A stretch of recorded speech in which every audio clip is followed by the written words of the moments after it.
everyone. It is Christmas week. Welcome to the Light Gate. We are coming to you live from the beautiful city of New Orleans in the beautiful state of Louisiana at the United Public Radio Network at 107.7 FM and the UFO Paranormal Radio Network at 105.3 FM on the Gulf Coast. We are coming to you live, well, tonight, pre-record actually, from we're on Facebook, we're on Roku, we're on Rumble, and we're on YouTube. We have a lot going on. I want to thank our sponsors. Thank you, Carnation. We love you very much. We depend on you, and we thank you very much. Happy Christmas. All right. So, Preston, it's a pre-record, so we get to do whatever we want. What do you want to do now? Well, not whatever we want, but... Well, kind of. Okay. All right. Yeah, well, thanks, Dolly, and thank you, everyone, for joining us tonight. Super excited. We've got a really wonderful guest. He's in Europe, so we're doing a pre-record. And yeah, this is episode 140 of The Light Gate. I'm your host, Preston Dennett, and my lovely co-host is, of course, Dolly Safran. Again, thank you for joining us tonight. Just hello to all of you. You know who you are. You know that we love you. So thank you for joining us. But we're just going to dive directly into the show. But before we do, I just want to say Merry Christmas, Happy New Year, Happy Hanukkah, Merry Kwanzaa, whatever you celebrate. I hope you are having a wonderful holiday season. So our guest tonight is actually a returning guest. We're very excited to have him. I adore him. He is an amazing guy. And our guest is Gerard Pratt. His friends call him Jed, so I'm just going to do that. He is an experiencer, an astral traveler, an author, and just an amazing all-around guy. Let me tell you a little bit about him. This is his third appearance on the show. He's a passionate researcher and author from Liverpool in the UK. And he invites readers to explore the incredible world of astral projection in his relatively newly released book, The Astral Traveller, Guardians of Light and Shadow. And he's working on a new book, so we'll be talking about that. But this book is amazing. It reveals a supernatural battleground where light and darkness intersect, uncovering higher dimensions and sacred spaces that ignite wonder. Gerard's path has been marked by chilling childhood premonitions and a sighting of a silver disc-shaped craft. His experiences have led him to unlock ancient knowledge through encounters with spirits, extraterrestrials, and ethereal beings. Actively participating in local CE5 fieldwork and heist initiatives, he has witnessed unidentified aerial phenomena firsthand. Through psychic circles, mediums, and seances, Gerard has honed his clairvoyance and experienced the phenomena of divine voices and spirit materialization, validated by polygraph-tested testimony. He passionately shares his transformative experiences through podcasts and discussions with fellow truth seekers, and his relentless pursuit of truth is embodied in his motto, Vincit, let me see if I can get this right, Vincit Omnia Veritas, meaning truth conquers all. If I butchered that, Jed, you can let me know. But yeah, we're going to be talking about all kinds of things tonight. So I'm super excited. Hi, Jed. Hi, welcome back. Hi there. Thank you. Thanks for having me. Thanks for joining us. We truly appreciate it. You were really popular on the last two times, so it's an absolute honor to have you back. That's brilliant. And with an introduction like that, what can I say? That's truly amazing. Yeah, so how's the book been doing, the Astral Traveller book? Astral Traveller, I've been on a few podcasts. It's selling quite well. Right. It's quite a complex book. You know, there's a lot going on in the book. So the feedback I've been getting is pretty good. So I think it's still got a long way to go, really. And I think maybe when the second book hits, which is a ufology-based book. See, the second book is a follow-up from this book, but it could be a standalone book too. But I think that'll raise the profile of the Astral Traveller, because it's quite a niche subject, astral projection. And although the Astral Traveller is my journey, it's a teaching book. So effectively, it's a how-to book, as well as with my journey promoting how to do it by example. but yeah, it's doing really well, and I think it's got a fair way to go still too. So I'm happy, and the project was amazing to do. But it was going to be one book, but I split it into two. So the ufology side of it, because I decided, occultism with an astral projection, yeah, outer body stuff fits in well with ufology, but there's certain crossovers that within spiritism and things that weren't really matching. And plus, I had a lot of it's 329 pages, so I had to split it. Really, it was too much. But the second book, I'm going to try and keep the second book down to, I would say 250 pages or something, because I don't want to go to that extreme. But yeah, thanks for asking anyway. It's doing really well. I think Awesome. still got a fair way to go. I'm glad to hear that, because it's a really good book. I enjoyed it immensely. And that's not just because I'm totally into this subject. It's an absolute adventure story, and it's got all kinds of knowledge in it as well. So I can't recommend I've it tried enough. to do the same with the second book, really, from a ufology point of view. So I think the second book will do quite well. It's a real, shall we say, like a swashbuckler of a UFO book. It's got a bit of everything. There's a bit of light and dark in it too. There's a bit of nuts and bolts, and it's a lot of, aspects of the phenomenon that aren't nuts and bolts, the human factor and the psychic side of it. So I think I'm trying to do it like an all-round thing, but I mean, with the release of like the Age of Disclosure recently and stuff, there's certainly room for that in the book. But I think it's more to do with the psychic side of it, to do with the non-physical side of ufology. It's a good mix, I think, because you've got to think of what kind of audience you're working towards, and my journey has been a bit of both. So Yeah. I think it'll do all right. But it's a follow-up from the first book, but it can be read as a standalone book. But I guess we'll talk about that again, when it gets released, probably in April time.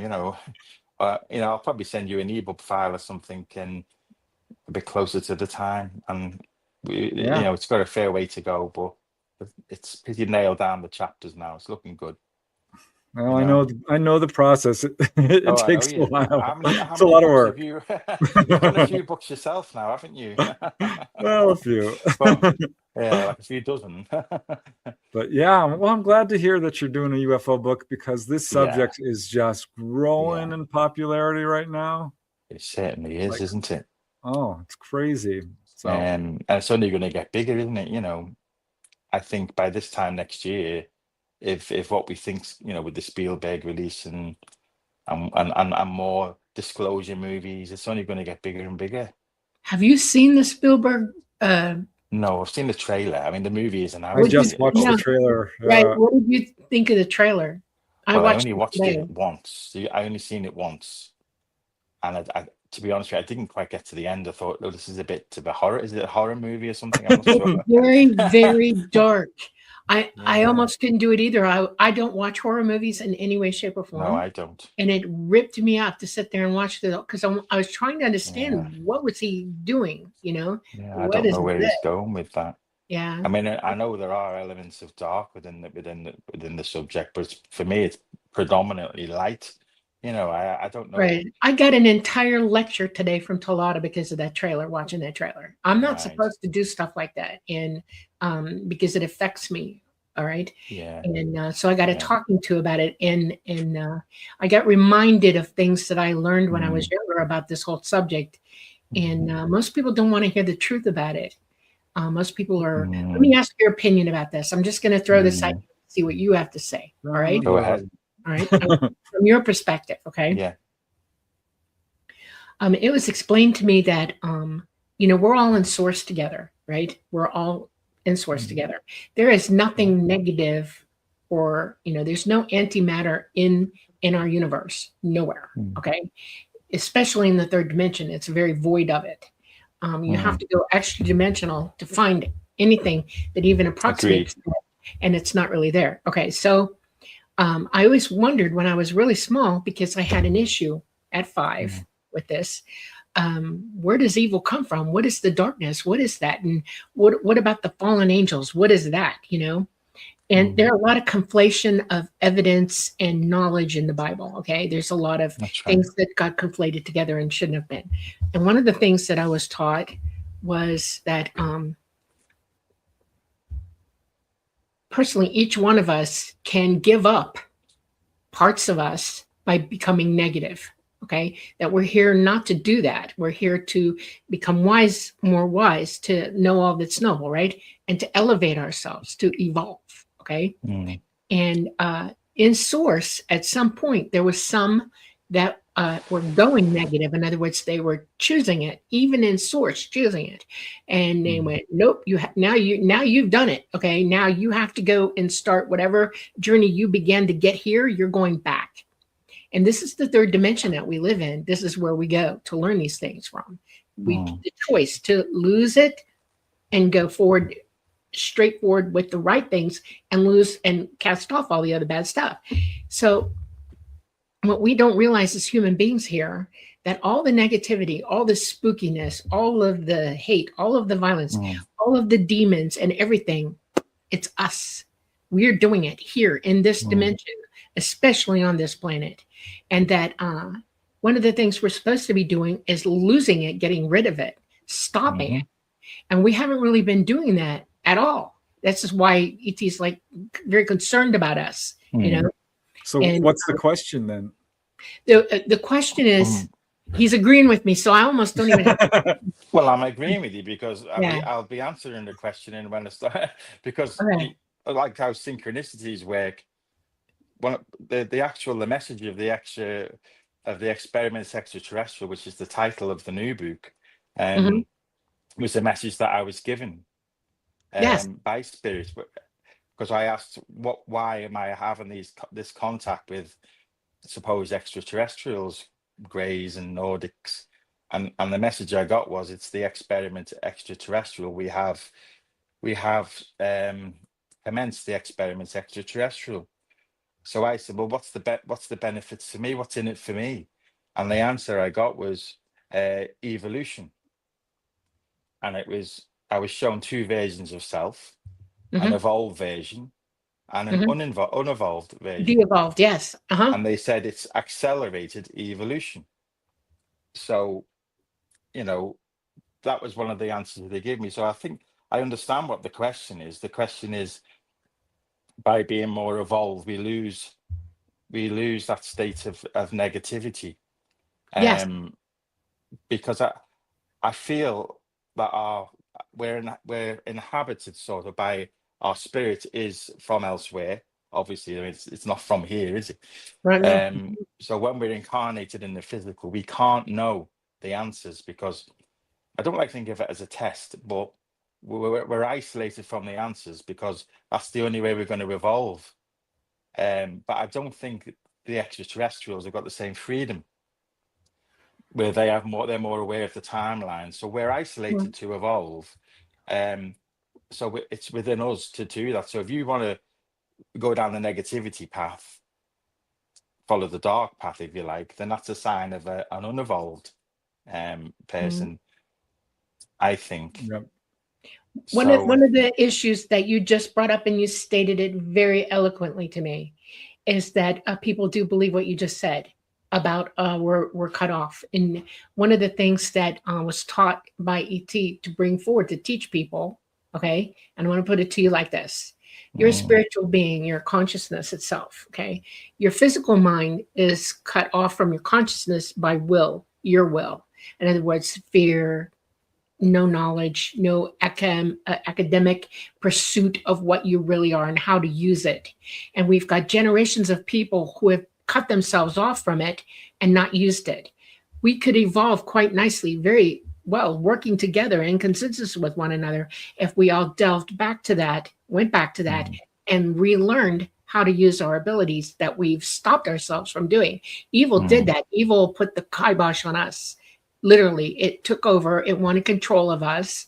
It can have your reasons. I have heard them all. But anything that wants control has to have control, and it can't have you knowledgeable and able to perform the way you should be performing and in your evolution. So they messed you up. They messed us all up. So you're going down the Gnostic theory. So there's like the archons, or it doesn't have to be that, or whether you call them fallen angels. There's an influence draining humanity, so it's easy to fall under the influence of this. Anything that wants control over us will stop us from using our abilities and thinking for Is ourselves. it control over us or control over the planet? Because there Yes, seems to be a they very want negative control. controlling force. So for the whole planet, you're exactly correct. It's planet wide. We are on this planet, and they want control of all of us, and it's the planet itself that they use to control us, plus all the other stuff. And you're born fully functioning psychic. Every child is born fully functioning psychic. They're untouched. They're pure. Okay. But it's during infancy and early childhood phases, all the way up to the age of 9, where that's negated. You're given poisonous things to eat, bad air, bad water, bad influences, everything, and it shuts it all down. See, I think the media plays a big role here too. Oh yeah, and, just going back to the Spielberg clip, that's why I got upset. Was definitely that shocks me, because I really love his movie Close Encounters of the Third Kind, and E.T. the Extraterrestrial was a wonderful movie, and I was expecting something more along those lines. But Preston, people want to think about the craft coming to take over Earth and stuff. I think they like the thought of a ship coming with extraterrestrials from elsewhere. Once they find out that, what I believe, that if that's not really the case, the extraterrestrials are already here. They're either within us or around us, or they've been here from the beginning, I believe. And that's quite uncomfortable for people.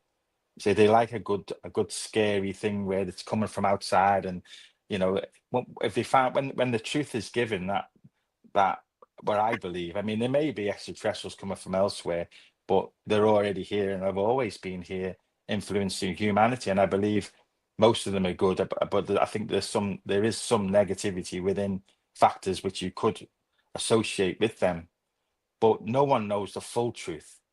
We've all got part of the story, I think, but the influence on humanity, if you were to say it was fallen angels, would you class that as extraterrestrial? I don't know. It's an influence. It's actual entities, not from this dimension. Look, So I'm going to tell you something. Entities, I'm declaring something to you today, right now. Okay, I've been loath to do it until now. You're the perfect person to talk to straight at. Okay, I absolutely know the answers. I am an absolute teacher. Okay, I've been sent here with that express purpose. This is my path, my destiny to be here to clarify, give you all the truth, so that you understand what's really going on. It is not refutable. You cannot refute truth when it's spoken. And believe me, when I say something to most people, they hear it and they go, oh yeah, okay. Okay, so the truth is this. The Fallen Angels was written by men who were influenced, okay? So they didn't speak the 100% truth about what was really going on. When I said to you earlier that all of us are entities, we're all consciousness and we're all in source together. It doesn't make us one better than the other. They didn't know what they were looking at back then, and they called them angels. They were us and you and E.T. all together, okay? We are the children of E.T. We did not start on this planet. We weren't put here or evolved here. We were planted, okay? They are our progenitors. We are their children. That is the truth. And there's just some things that you have to walk in truth over to realize what it is you're gambling with while we're here on this planet. And we're gambling with a monster who's a liar, who's working 24/7 to confuse you to the point that you can't make heads or tails. And you're going to ask question after question after question with no answers unless somebody shows up to tell you. I'm one of many who have come here for this reason. Buddha came here. Milarepa came here. Jesus Christ came here. I could go down the list. There are millions of us who have been taught by E.T. expressly, I am not a guru. I am not a god. I am just like you, but I know because I was taught the truth. I was raised outside of this existence so that I can tell you the truth. All right? Okay. And I'm tired of people telling me nobody knows the truth. Oh, yeah, they do. I'm one of them. I stand up now, raise my hand in truth, and I tell you, I am one of the teachers. I'm not playing games anymore because time is short. Okay. If you want to be totally abused by evil, you go right ahead. That's your path. Take it. You're going to be left. You're not going to be left to go to hell or any of that other stuff, but you won't make it through to what you think you're going to make it through to. You're going to give up so much of yourself that you might cease to exist. That's what evil will do to you, period. And the evil that's on this planet now and around us and other places in the universe, because they exist too, in the third dimension. There are other planets like this one who are stupidly doing the same stupid thing we are. Okay. That's why ET is watching us very closely. When you have children and they're going in the wrong direction, what do? You let them play it out. You try to teach them, you give them advice, you show them the way, you do whatever you can, but you can't interfere in their exact lives. Well, we all have the autonomy to make these choices, and that's exactly what I think we're here to learn, to make that choice. You are true. ET walks among you. Yes, they do. But they are not physically, it's only the ones that chose to be here. Okay. The majority of them right now are not here. They all left. They took their stuff and they left because we are now at a phase where they can't be here. Okay. And those of us that are here and are talking are trying to give everybody the message and they're not listening. What's funny to me is that you're this close, close. When I see you and I hear you talking, I know that you know the truth. Okay. A lot of it, but you won't walk completely 100% into it. Okay. You have to decide, literally have to decide. Where are you going with this? Are you going to propagate what's negative, evil, and a lie? Or are you going to go toward what's absolutely true and only repeat that which is true? See what I'm saying? If you hear somebody talking and you don't stop them mid-sentence even, I've been told I interrupt people like, you bet yeah I do, because when you're walking down that path, I will stop you and say, you need to think this one through. Okay. And it's because I have been given the ability to do that. I have authority. Truth gives you authority. You realize that, right? When you know absolutely what truth is and there's no mistaking it and you've lived it, you've employed it, and now you know it, that's authority. When I say to you, this is the truth, please try to understand that. I'm not telling you to believe me on the top. I'm telling you to look it up and learn it for yourself. But I've given you a way, a light. I'm pointing a light in the direction you need to be going. That's what I'm doing here. Okay. Right. Well, let's go back, Jed, to how for people who haven't heard of you before, because we do have a lot of new people who've joined us since you were last on the show. Okay. So, maybe you can start by telling people a little bit about yourself and how you got involved in this field, and then we can sort of roll out from there. Okay, that's great. Well, as Preston said, this is my third time on the show, so we have been through this. But for those who don't know, when I was a child, I had visions as a child, and then I seen a craft over my home, and that opened me up to the possibility of, there's others amongst us, and it's something that stayed with me when I was young. And in my early teens, I started having OBEs. Well, actually, it was sort of mid-late teens, spontaneous OBEs. And I suppose I had quite a few visitations in my 30s, but it wasn't until I was 40 that the OBEs ramped up and I started having direct OBEs. And then I started getting voices. And it was a variety of spirits made themselves known to me, entities, including extraterrestrials. And from about 2018, it just went wild, really. And I was having numerous OBEs. We had a lot of spirits in the home. I ended up joining a spiritual circle, which I still attend. And I give messages, I receive messages of other people. So I'm developing clairvoyance. So I'm involved, and I like to meditate a lot. I still do have the occasional OB, but since I started writing books, it took me away from it slightly. But I'm busy, and I like to go to conferences and speak to other people on the same path. I attend C5 meetings, so I'm involved with the heist community as well. So all around, I'm involved in, I would say, more in the ufology community. but also within the spiritual community. So I am a believer. And like I do attend seances and a spiritual circle. So that's where I'm up to. And that's generally me, really, and I work on the railways, so I do work a normal job as well. Yeah. Yeah. And I enjoy talking about these subjects, really. And that's quite worrying because as you know, Preston, and you certainly know, Dolly, when you're talking to non-believers, or you're talking to people that want to talk about mundane, normal, day-to-day things, you're sort of yearning to talk about like either the supernatural or predominantly, ufology-based subjects, or any of those things.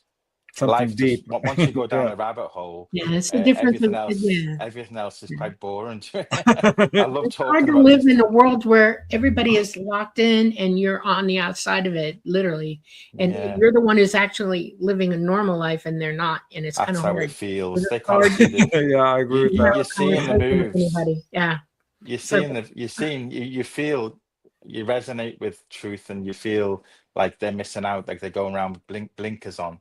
And that's nothing negative, because maybe I was the same at one time. But like I've just said on my introduction, I think after seeing a craft when I was 7 and having the visions, and I just always knew there was more, and then within my development and stuff. I mean, me and my wife have physically seen craft, and we've had an energetic resonance with the craft, which altered our vision and all that. So there's, we've been to seances where we've seen things levitate and things. So we know that the world isn't what we think it is. I think right. it's definitely less physical than we think it is. It is And I less think physical. we're more dominant in as people.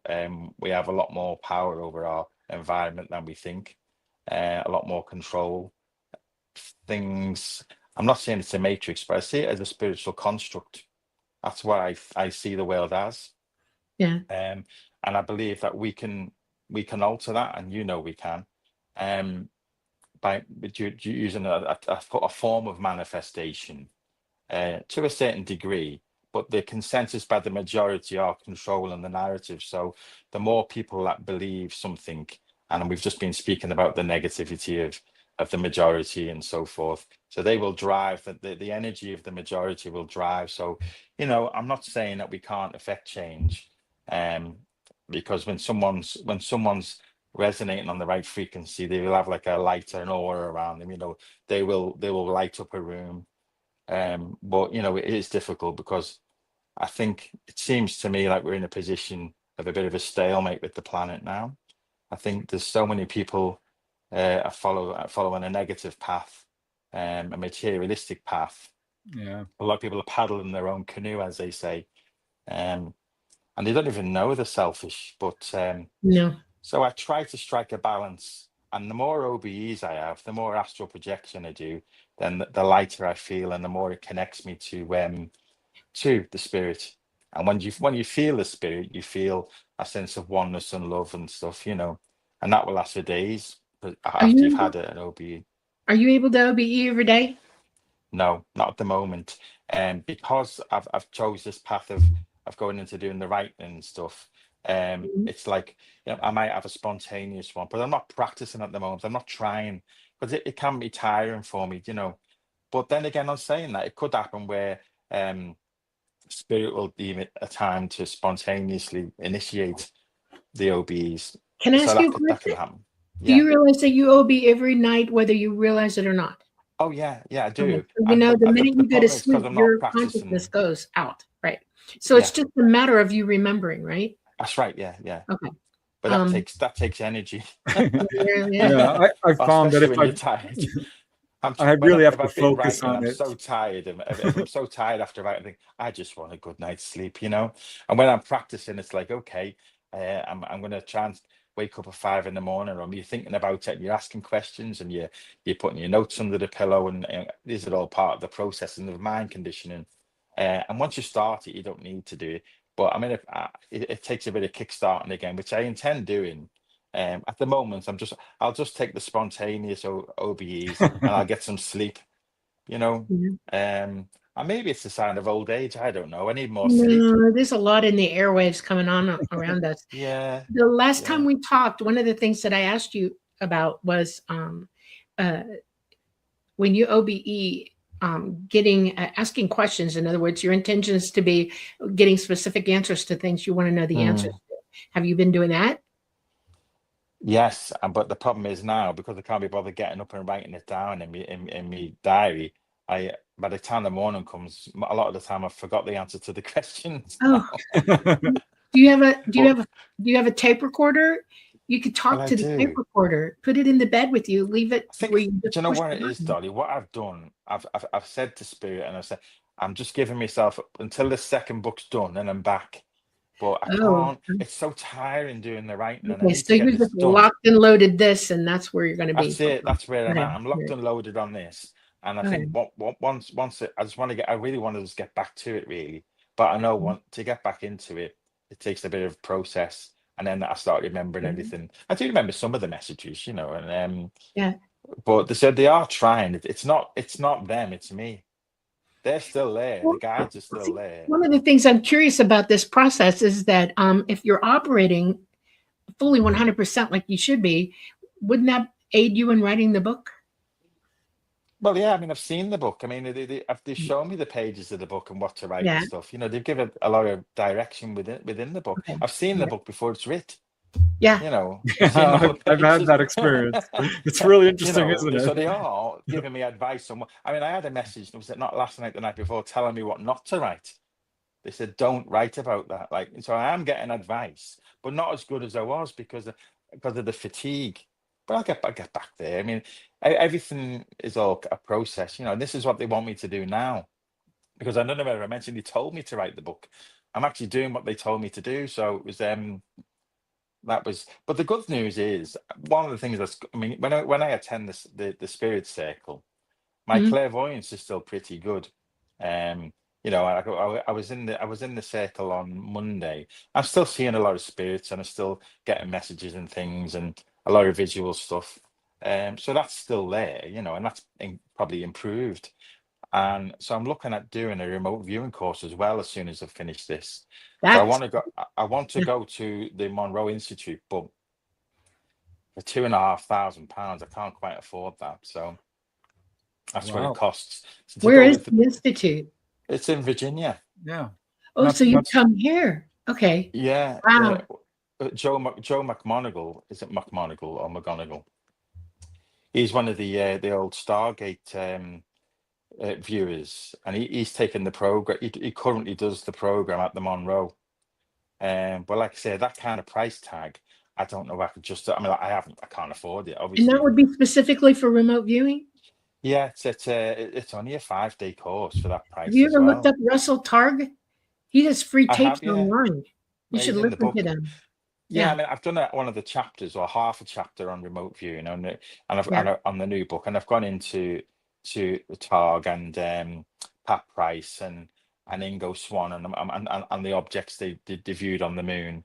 I mean, did you know they were both Scientologists, Swan and Yeah, I know. I find that Price. I'm not going to tell you how I feel about that. No, you don't need to go there. I mean, for me, I don't judge people on those kind of things. And I know you don't either, but for me, it's interesting by the fact that one of the chapters in the book with Scientology, they have what they call a theton, and the theton is an extraterrestrial, is alleged that inhabit the body. So when they have their OBEs, they call it exteriorization.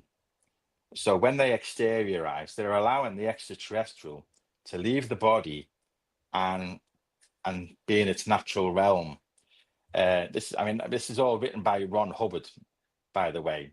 Now I don't know if you know about Ron Hubbard, but there's we can go there, but maybe we won't. But I want to go there for 1 second. Ron Hubbard was a great science fiction writer, and you can't live science fiction. And that's what I'm going to say about it. Yeah. Okay. I want you to seriously consider what that means. It's science fiction. Okay. But not so much. Did you know that Ron Hubbard was good friends with Jack Parsons? And I don't know if you know, but Jack Parsons. Ron Hubbard as well. But Jack Parsons, who was one of the most famous rocket engineers. Yeah, yeah. He more or less started JPL. I think it was the JPL, the Jet Propulsion Laboratory for NASA. Yeah, yeah. Well, He's a very intelligent man. All good science fiction authors have a base of science under them to let their imaginations run wild. Well, And I'm it's going not somewhere all, with this, it's all Dolly. theory. I'm going somewhere with this. Right. So Parsons and Hubbard. So Parsons is America's most famous rocket scientist, and Hubbard has probably started the world's most controversial religion. So he said, maybe, I don't know. But they both lived in the same house for a time called the parsonage, and they were both out in the desert doing rituals. Right, and this was at the time of the Roswell incident. So there's a part of ufology that seems to think like they were responsible for Roswell. Now I know this sounds don't shoot the messenger. I'm just telling you. But no, I just someone needs to get shot. I put this in one of the chapters because I found it so crazy that we had them two men out there in the desert doing rituals. But it goes a bit more. Well, I've gone there in the book, but I'm not going to say it on here, because it was a form of sexual magic that went on. Yeah, you know what cultism is, right? Cult. Of course. Well, of course. Scientology is a cult, 100% a cult. They control their people, and they have to behave a certain way to remain in the cult. And they have watchers over everybody in the cult to make sure that they conform. This is not free base. They are not free. They are enslaved in this cult. They have no actionable autonomy in it whatsoever. And the more you hear about it and the more you learn about it, the more you realize that, yep, it's not a good thing. But for the purpose of the psychic abilities, I find it really interesting that two of the most prominent remote viewers in history have come from the Scientology community. So, I mean, I don't know what they do in Scientology. I would worry about that a lot. I would worry about that. I would challenge that in any day. I would challenge that because a lot of both OT level is inaccurate and untrue and unprovable. That's the problem with that. No, they were both OT level Scientologists. I don't care. So, it has nothing to do with nothing. They have not proven a single thing they've said. These prominent remote viewers have said a lot. Okay. And it's unprovable and it's not true. And the only proof and the only reason you don't know what's on the backside of the moon by video or photography from NASA is because they know this. They know what's on the backside of that moon. Of course they do. They've mapped it out. And it does not match a single solitary thing any one of their remote viewers have said. They are lying. Right. That's the problem with this. This is what I mean about empirical data and telling the truth. Yeah. You are being swindled to control how you think about this subject through these people who have no proof, won't show you any proof. They lie. They push. Well, that's one of the problems with remote viewing, isn't it? Yes. I mean, you can remote view something that you can verify, but if you're remote viewing another planet that you can't actually go to, it's hard to verify. I think that's why they tend to use 5 or 6 remote viewers to do one viewing. So then obviously if there's a correlation and what the multiple people have said, and then they'll look at it. But like you say, how can we know what Ingo Swann said? I mean, I'll be honest with you, I've not truly read his book, but I just found it. I pick up on little things like that, and I found it quite interesting, Well, so as far as going to the Robert Monroe Institute, you could probably teach there, Jed. Yeah, I know. And maybe that would pay your way. That's the point. You already have the experience and the know-how on your own. Yeah, I think you probably could do this self-taught. But I wouldn't be going to do the OBE course, obviously. But I would like, that'd be a bit of a waste of time for me. Although I wouldn't mind using the machines, because some of the machines they have there, quite the sound sort of machines, the pods. They have pods. They're quite interesting. You want to know how you remote view? I'm an expert. I didn't like it. Yeah. Here's how you remote view. I'm an expert at it. Okay, expert. And the only way you can teach remote viewing, listen to me, it's too easy. There's nothing complicated about this. Well, I'm already doing it. This is the problem. So you do it on your own. The only person you can convince, the only person you can convince is remote viewing is you. Yeah.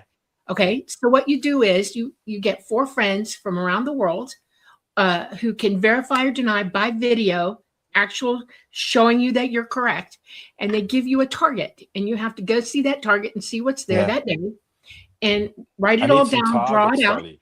and then, well, or you do it I in need- your own hometown with people, family, and friends. All right, you pick Yeah. targets that you can remote, that you can verify within an hour of that remote view. Okay.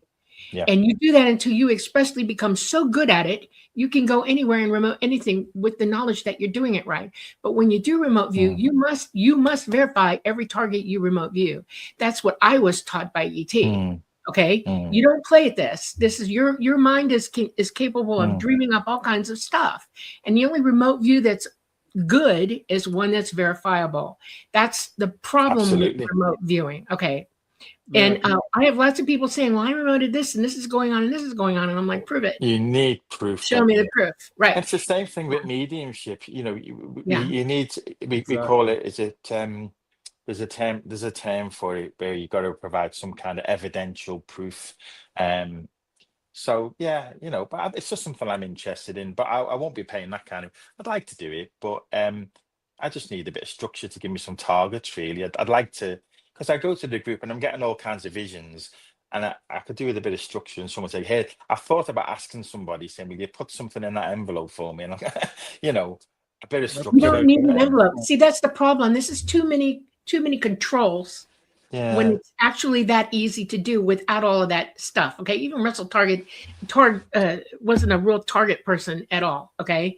Basically, you need another human being who can verify or deny, or a group of people. Three verifying is better than one. Right. And I think I need to start my own remote viewing group up and get you should. There you go. I like that idea. One another. Psychic ability starts with us. We can all do this. But you have to be willing to do the work yourself to do it. But do you find it interesting though, Dolly, that remote viewing is seen as part of you, and you probably disagree, but it's an okay subject within ufology. But once you start going down, well, it's because I don't really know why, to be quite honest. I can tell you why. It's because they're back engineering craft, and they know that it's flown psychically, and they know that remote viewing is 99.99999% of an ability that you have to pilot these things. And they're trying. But they don't like us calling it psychic ability. Well, they don't mind the word psychic. They don't like the word mediumship, and they don't like the word spirit. But they don't mind psychic or remote viewing. Right. If you've not found that with ufology, there's a certain set of topics that are okay. For example, the Islamic jinn, they're okay now. They're part of ufology, but we can't talk about them. It's like ufology is just found in its own way and its own terminology. Yeah, well, the military-industrial complex global is controlling the rhetoric. That's exactly right. And if you start speaking absolute truth, they're going to try to knock you down. That's why it's not ufology anymore. It's UAP studies. Exactly. Okay? Yeah, they changed that already. I mean, it's like a dog and pony show that we're all starting to fall in line with, and we need to shut them up and tell them. Well, I mean, there's a whole lot of disinformation because now we have people who are doing remote viewing and speaking with, you know, their authority. And they're talking about like 3-Eye Atlas. I'm like, oh, I've remote viewed it. No. Things that are. Oh, that was so annoying watching that. It's still happening. Lost patience with it. Oh no, there's people who are still talking about 3-Eye Atlas like it's turning around and coming back for us. I'm not going And so some of these remote viewers have lost, in my mind, credibility for the things they're saying about 3-Eye Atlas. And you're seeing that all over. So let's shift, if we may, to the movie Age of Disclosure. Dolly and I talked about. We just did a Q&A episode last week. So we kind of already said our piece on it, but I'm interested in what you, because you saw it, right? I did. I've watched it twice. I paid £28 for it or something like that. No, I wanted to put it in the chapter, didn't I? I thought there may be information there. And so two of the chapters, one about the technical side to UFOs, because I've done a chapter called The Legacy Program, and I've done a chapter called Alien Reproduction Vehicles. You know, I thought I better, you know, if it's going to be an all-round book, I'll have to include it. So I had to watch it, and I had to get a few things from Eric Davis and some of the technical. But I think Hal Puthoff spoke about it as well, didn't he?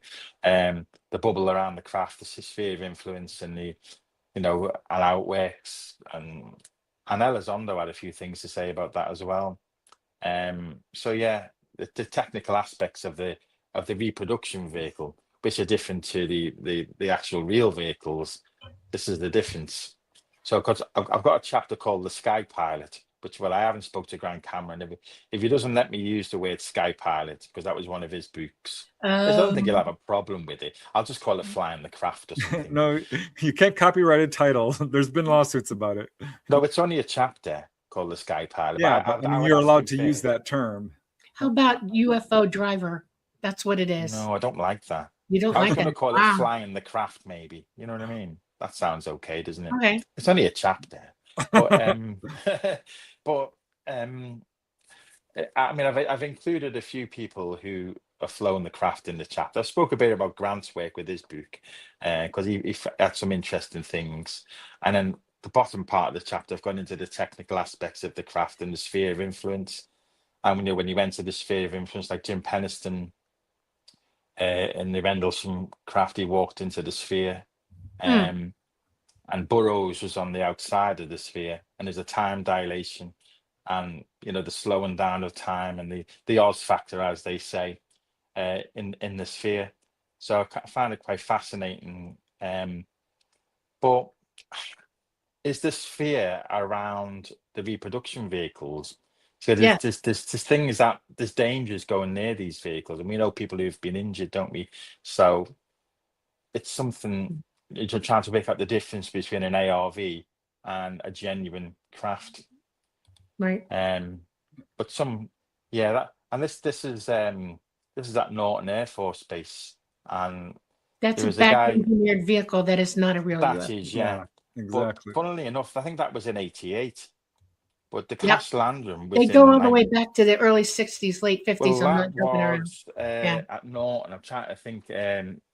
Brian Gilland, was it? I'm trying to think of the guy who walked in and seen that craft. He reckons he got lost off the Air Force Base, and he walked into the hangar and seen this. A general was delivering a briefing on the craft. But again, it's part of UFO lore, isn't it? We don't know, did it really happen? Didn't it happen? I mean, he seemed quite confident about what he said about it. And that was at Norton Air Force Base, 1988. But when you think of the Cash Landrum, I've done a little picture of the Cash Landrum craft there. I don't know if you can. Yeah, that's one of my illustrations. Bring it up. There we go. I think was that 1980, the Cash Landrum. 1981, I think it was. Yeah. That's not a real UFO either. No. It's one of their experimental They models. even spotted how many CH-47 helicopters there was around it. Yeah, of course they would. They're protecting it. That's why. Well, I was thinking, could that have been that? It was called the Flux Liner, the one at Norton Air Force Base. Yeah, I guarantee you, if I had a pretty big, mortar, and I shot it at that, it would destroy it. That's how back engineered that is. They had support around them. Yeah. But the way I've gone in the chapter, because we started with the Magenta crash of '33 in Italy, and this is what David Grush spoke about. So this is in '33, the Magenta crash. Now, they reckon from the reports there was 2 blonde males that were took out of that craft. They were deceased. So shortly after that, we had what was known as the die Glock, the bell. Okay, and this isn't a proven thing, this die Glock, and that was in like 44, 45. They reckon that came back to the States. Were they one and the same? Were they the same craft? Because surely, if Mussolini would have had the Magenta crash in '33, and all of a sudden the Germans have got a craft in '44, there seems to be some kind of crossover with that. So just in the ergonomics of what it looks like, the Dagloft is weighs so much that it took a giant crane to lift it. It's that heavy. It's not made with the kind of metal that any craft ET is made out of, and then the ones that were back engineering aren't even that heavy either. Okay, they had no ability then to go anti-grav. All right, they were working on it. They had small little representations of it, but nothing that big. And the Germans were trying to terrify everybody at that time and make them think they were doing things they were not. They were trying, but they didn't have the technology. We don't have the technology to reproduce an ET craft fully. But wouldn't Mussolini, if the 33 Magenta crash was in fact what they say it was and what David Grush says it was, would that not have transferred to another Axis power? I mean, is it possible? Is it feasible that James would have got the hands on that tech? You want to know something? It wouldn't have mattered, because we already had the ability. The military-industrial complex already had worldwide control at that time, and the reason we won the war the way we did worldwide is because of that. Because their communication was already linked up to it. They had people infiltrated into every country they needed to. It's much bigger than you absolutely understand or realize. Okay. Because it wasn't firepower that won that war. It was intelligence. And it was the military-industrial complex that did it. And they were where they needed to be, when they needed to be, to stop it. But they wanted control over everything, everyone, and everybody. And they absolutely achieved it. Eisenhower warned everybody about it. He absolutely understood what had happened, and nobody listened. Nobody listened. So now we've got a world full of people who have been strategically placed worldwide. There are places in every country on this globe that are part of the global axis of the military-industrial complex who have been working on back engineering. We're not the only ones to do that. Yes, back then, even the French were working on it as late as 1938. I found paperwork on it that showed it to Preston. Absolutely, they were working on it. So, but this is in 54, a Holloman Air Force Base. Yeah. This illustration here? Or Edwards Air Force Base is the same. It's the same base. But yeah, that's another misinformation and disinformation right there. It's not true. It is because I mean, allegedly it was Nordics that he first met, and then apparently this is where the disinformation goes. Allegedly, he met Greys and done a deal with the Greys. Are you talking about Eisenhower? Yes. That was 54. Yeah, that's what he just said. Okay, 1954, and he was. Nobody landed. They brought him up. They had nobody could stop them. They brought him off. They took 2 people with them. There were only 3 human beings on that craft, and they took them. And they went off. That was the first landing. No, that's the only one. Everything else is a lie. It's made up. I agree. Yeah, that's what I was saying, Dolly. Okay. And he's not the only one worldwide that this happened to. It happened to a Russian leader, an English leader that you don't know about. Happened in Norway. I'm not kidding you. Worldwide, there were 7 world leaders that were picked up. So you come in. This will help with what I'm writing, because you believe then that the 54 crash with the 3 Nordics, so the meeting with the 3 Nordics occurred. Yeah. Yes. Okay. Yeah. So and they were on board. On board the craft. Then that they agreed that the meeting with the Greys, which is supposedly a few months or a few years later, did not occur. No, it did not happen. Not at all. I agree. Yeah. I mean, I'm stipulated in my writing that this is part of the lore of it, the folklore side of ufology, because that's how it happens, isn't it? People get onto a story and you build it. But so I've gone with what you've said about the 3 Nordics. How one of them stayed on the craft, 2 of them came out the craft. That's right. But I think it was Holloman Air Force Base, but was it Edwards Air Force Base? No, is it Edwards? Edwards, absolutely. I think they're the same base. I think they changed names.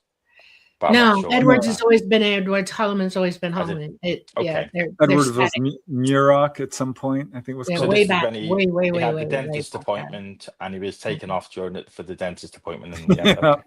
And because I wasn't going to go with the grey bit, but you think, well, I don't know. It's this is what people want to believe. I might adjust that. I don't know. But anyway, it's a funny image anyway. But I'll swap it over to the Nordics. I'll put the Nordic one in instead. But it's interesting because I didn't know what you guys thought. Nordics are very powerful beings. They can absolutely stop you from touching them if they want. If they don't want to be touched, they won't be. And the reason it was Nordics was for that reason, because they have absolute mind control, and nobody that was surrounding them or walking with them or talking to them or trying to talk to them was going to get through to them. They were static. In other words, they were waiting for it to come back, for him to come back. And they only wanted to know one thing. They were trying to explain to Eisenhower and all those other world leaders that they were going in a direction that they need not go. And if they continued to do it, the military industrial complex, and they explained it to him then. It explained to him how out of control this was already then.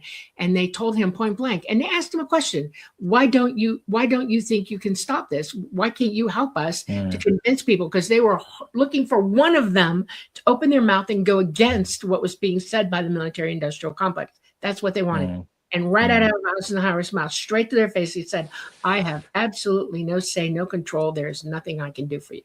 And so did those other world leaders. It was already a done deal. Which is kind of scary when you think about it. It is out of control. It's a loose horse, as they say.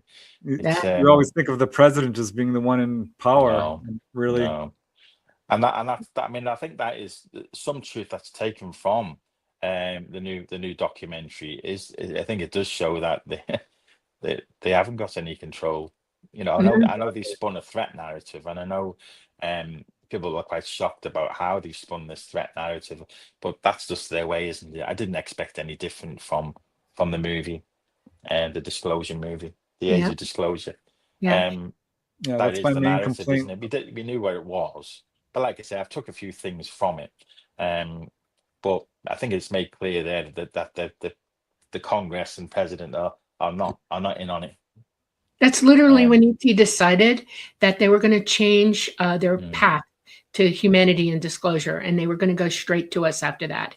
In other words, it was becoming more and more imperative to them to make disclosure personal for everybody on this planet. And that's why it amped the way it did. Okay.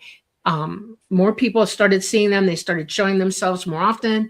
They started making contact with everyday people just like you and me for that reason. And it wasn't just the only reason they did that, but it was just time. They knew that these people were lost. They were gone puppies, and they were so invested and locked into what they're going to do that there was no changing them. And and I'm telling you, the only way it doesn't matter whether we can change them or not at this point. Literally, we have to change ourselves. That's what they want us to think about. You know? Yeah, I mean, the only way it's going to come is from us. But that's one of the things. If you believe that the craft are there, like they said, then they're going to be communicating with the people, which we know they are. You know. Yeah, they have them. Yes. So it's like most of my experience are all non-physical, and there's a crossover between physical and non-physical, and that's going back to this guy flying the craft chapter, whatever I decided to call it, does cover that element of the non-physical element of the contact. Did you get a chance to sit aboard? I flew the craft. Okay. I want to hear about it. Describe it. Well, like most people, see, my head hit the pillow. I went to bed, and I no sooner touched the pillow, and I was there. It was it's what we call a V2 virtual reality. That's one of the things that Joseph Birks has referred to. And it's quite interesting how he's described the virtual reality. So you just they generate the experience. So I've got one of the pictures there, Preston. Can you get that up? It's there's a lady and there's a craft. It'll be on the first group of pictures I sent you. So this is where I was when I found myself within this experience, and I was as alert as I am with you right now. Which, well, you could say I'm not very, but if you can find the picture, I'm not sure which one it is. Can you give me a little more? It's a flying saucer. And there's a lady. Can't miss it. Okay, I think this might be it. Yeah, but anyway, she called me forward. Yeah, that's me in my pajamas, which I don't actually wear pajamas, but I'm not going to put a picture of me in my boxer shorts, am I? So anyway, there was a group there, and she called me forward, just like in the image there. It took me a while to generate that image, and she was really friendly, and she told me to follow her. So we went up. And we went on board the craft as a group. And then one of the people in the group, that's probably about the size of the group, walked over and he placed his hand on the panel, and the craft took off, and then the craft landed. And I knew prior to the experience, I've been getting a lot of symbology of symbols coming through to me in the night. And for some reason, I knew that I had to remember these symbols. So I asked if I could have a go at flying the craft, and she called me over, and I placed my hand on the panel, Now, bearing in mind that other people have reported placing their hand on balls, it doesn't really matter for the experience, because what they're ascertaining is, this is part of the experiment extraterrestrial. Can your mind do what they wanted to do and communicate and control the tech? It's non-physical, the tech. You're being tested. That's what you're being done. Exactly. Right. Yes, you're on the nail with that. So anyway, I put my hand on the panel, and that's and I concentrated on the symbols, and I could see the symbols in my mind's eye. So they weren't actually on the panel, but that's the best I could do, and that's probably how many symbols there was. And all of a sudden, I felt this symbolic. Is it symbionic? Or is it the term for you? But I felt oneness with this craft. I felt static in my body, and I could suddenly see for miles around, Right. 360 degrees You're for nailing it. Yep. miles. Like Right. I could see a pin at a mile away. I was tuned into this energy of this craft. And I don't know why I decided to lift off. I went up about, half a mile or something, not that high. I spun the craft around, and I thought if I'd wanted to, I could have moved and gone elsewhere, but I decided to land the craft, and I'd done well. Like people were pleased. There was a round of applause to do it. And the next part of the experience, I found myself in an office next to the hangar. I sat on the sofa, and there was two in the red uniforms talking. And on the corner, I seen a spirit guide who I'd received messages off, and I'd had communication. And he walked over to me, and I remember saying, "Come closer, friend. Do not be afraid." Because at this time, I wasn't afraid of anything, really. Right. Yep. And that's what you need to have, that lack of fear. Yep. And he walked over, and he placed his hand on my head, and he flooded me with the serenity, a oneness of the universe, all those things which you know about. And I just, the feeling, and that was a connection made between me and. But Grant Cameron speaks a lot about, a lot of people have the experience. There's a guide present, usually over the left shoulder, sometimes on the craft. So it's a spiritual experience as well as the whole thing. You're being tested. They want to know, can you integrate with the technology, if it is technology, whatever it is. And I think that's what it's to do with. So it doesn't matter if you place your hand on wherever. Right. That's what it is. It's light technology, and they test everybody. I'm not joking around. They're looking for pilots. Okay. Yeah. Funny thing, the fact that you did as well as you did is amazing to me, because mostly girls do it, not boys. Right. Very few men. There's a lot of pilots that I think most of the pilots in Grant's book, he's got 36 in the book, and there's now 50 that he knows, that he speaks to, and I think majority were females, and one of them actually, I think Pam Dupre's passed away now, God bless her. But she never even had a driving license. Grant found that quite funny. She can fly the craft, but she can't drive the car. Yeah. Once you're found out to be have a proclivity toward it, then they wait for you to emotionally wake up and spiritually wake up. In other words, you have to become 100% conscious. Your consciousness has to be driving the brain. Your consciousness must be 24/7 wide awake and paired. It's like when you're pairing. Dolly, at that time it was. Yeah. It was. I mean, I have digressed slightly from where I was with that. Yeah. But that was you the have to last maintain experience. it. Yeah. And then it takes about 4 years to learn to pilot, to genuinely sit in the seat and go with them. And it's an experience. There's a lot. Well, the second time they called me forward onto the craft, I'll speak about this in a second, because this is my friend, my friend's experience, Jean Kamara. In fact, I'll just tell you this, and we'll go on to Jean's experience, because she wants to be in the book. But prior to the craft experience, they took me to an inner Earth base, right? And they took me physically, because they inhabited my body. I was out the body, and he came towards me, inhabited me, and took me to an inner Earth base. So a portal opened up, and we went into this portal. I was just a passenger, to be honest with you. looking at the light, the mesmerizing lights of the portal.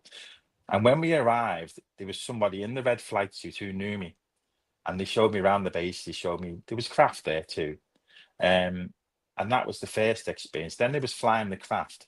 But what happened after the craft was, I was having an OBE, and they said that they want to see you. That was what the message I got. And I went outside, I had a fly around, and then there was the triangular craft overhead, which is another picture that you can find at Preston. And this craft overhead, this triangular shaped craft, I seen it above me, and I refused to go, which I regret now. I wouldn't regret that. That was the wrong one to get on. That is my lab. That is a my lab craft. Would it be this one? Yeah, that's a TR3B. No, it is absolutely back engineered. That's not the picture. It's above the house. If you go back, it's above the house. But it was triangular. Was it black? Yes, but they trapped me in a beam of light. I was having an OBE, and a beam of light.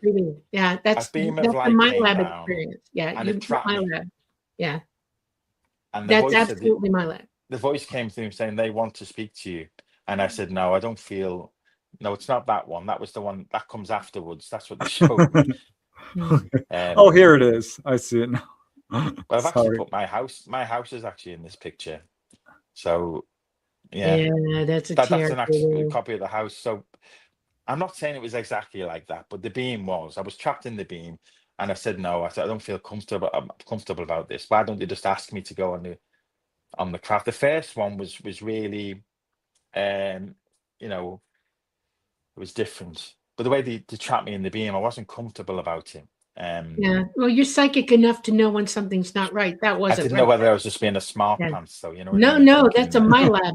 They were my labbing you. They were trying to take. But then there was then they showed me the picture of the one with the beam shining down in the garden, and and then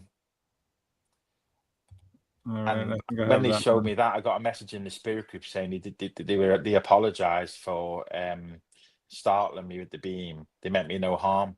So I had this thing happen, and then I got a message off one of the mediums randomly, because no one knew about any of this, and they said they meant you no harm, and that's why they showed you this image, just to let you know, as a gift sort of thing, because there's a lot of correlation with this show. So I don't know, I didn't go at the end of the day. And then I got a message in the spirit group, because I'd watched a documentary with Richard Doty talking about wearing a hat. The Roswell beings wore some kind of hat to fly the craft. And the medium said, yeah, this is what Doty was saying on one of his. But you got to remember, they listen to what I'm saying, because I get a tingling on the crown and I get a buzzing in my ear, and I know they're listening. I didn't at the time, but after I've seen this video, I thought, wearing some kind of cap to fly the craft. So I attended the spirit group, and I never said anything to anyone. I don't really talk to many people about these matters anyway. Yeah. And one of the mediums said, tell Jed he doesn't need to wear the helmet to fly. He doesn't need to wear the helmet. He can do it with mind alone. Tell Jed he can do it with mind alone. He doesn't need to wear the helmet. So, in my experience, I'm getting messages that are matching up with the stuff that I'm doing. They knew I'd watched that video about Doty saying, where it's like they're telling me, they're correcting me. Right. When people come at me that are not okay, when I'm getting messages from the wrong side, my people who I'm in contact with immediately shut it down and say, no, don't listen to that. Wrong. What? Don't go there. One of the things is, where I say that they are monitoring. Oh, there's a picture there of a blue guy, a blue guy. If you can find him, I don't know if you will. Poor Preston. Anyway, well, this guy's blue. I had an OB where I asked to go, because what I started doing is, as I was dropping out of body, I'd start asking to see the guides, take me to the guides. This is one of the things so a portal would open up, and I do a sort of backflip. Don't ask me how this happened, but I started realizing the portal happened behind my head.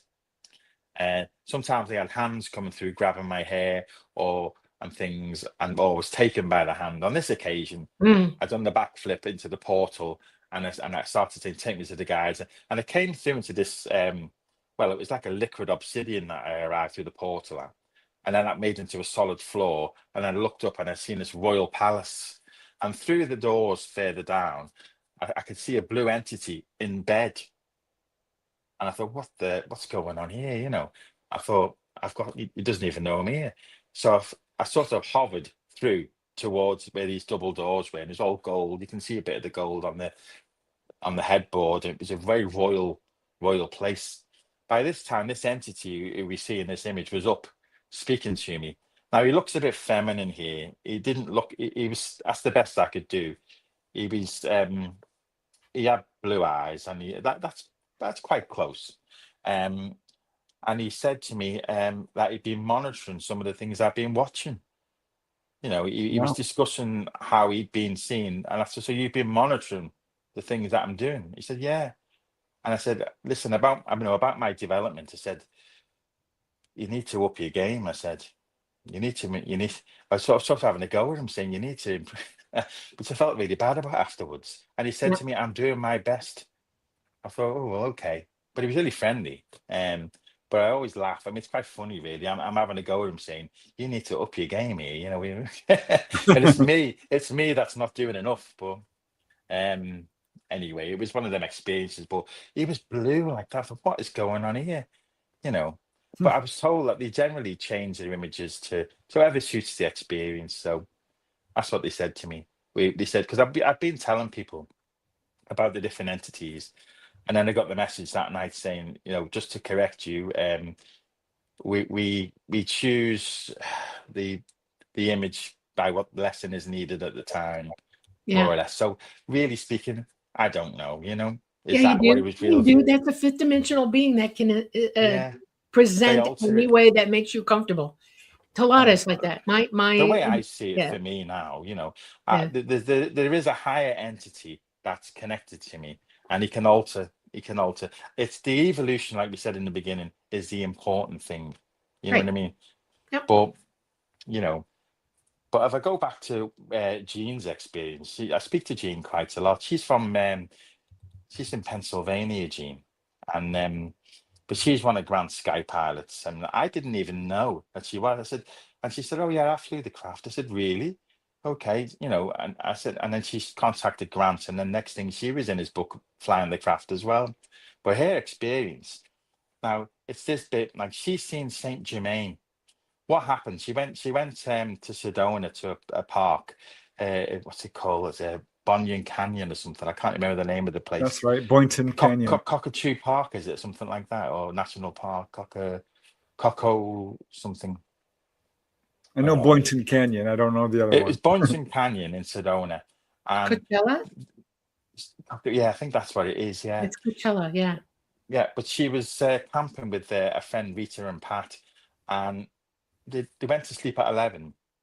And the next thing she knew, she was facing the craft, and Saint Germain invited them on the craft. So if you could get that image up, Saint Germain. Saint Germain. How did she know it was Saint Germain? Because she was into Saint Germain. You know, this is where we're going. Okay. Whatever the entities were, she's quite open to the fact that the entities. So that the lady with the black hair, that's Jean, and the lady with the blonde hair, that's Rita, and that's Saint Germain in the middle. Now, if you see an image of Saint Germain, this is probably a good-looking version of Saint Germain in modern things. But they made them put these blue suits on, which had bolts of lightning shooting around them. So the suits were like I don't know what's a word for it, but they were connected to the body. And the flight crew were probably Nordic looking, pretty human looking, and they wore the same blue suits. And he offered them, "Would you like to fly the craft?" And it was about concentrating on the mind. He pressed buttons and he went forward, and time passed into the past and wherever. They asked to go and see other planets, and that's where they went. But she explains the process of concentration. And I think it's the same for any of the sky pilots flying the craft. It's about concentrating on where you need to go, and that's how it happens. So after the experience, they found themselves back in the tent. They took them back to the tent. They remember being taken back. And then they woke up. And both of them collaborated the story, both Rita and Jean. And they looked out of the window of the tent and they seen the craft. Wow. And this is the bit where it's gifted to you. So you have the experience non-physically. But then, because I think they prefer giving you to it non-physically, because they don't really want to, terrify us, or they're quite careful how they handle us, I think. But they let them see the craft depart. So, I mean, Preston, with your book, Onboard UFO Encounters, I mean, is there anyone who describes seeing the craft afterwards? I mean, as a sort of, because I know from what I've gathered from Steve Meara, because he's very knowledgeable, he estimates that only 4% of encounters are actually physical. A lot of them come through regression.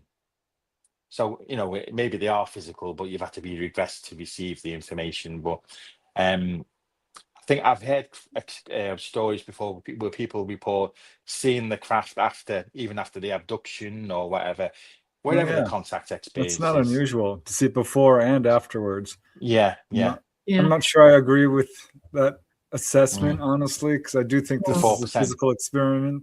No, it's 100%. If you're on board, it's physical. I have 40 years of picking people up. I am a pilot. I am a pilot, trained pilot. 24/7, I am awake and aware, and I know exactly what I did all 40 years.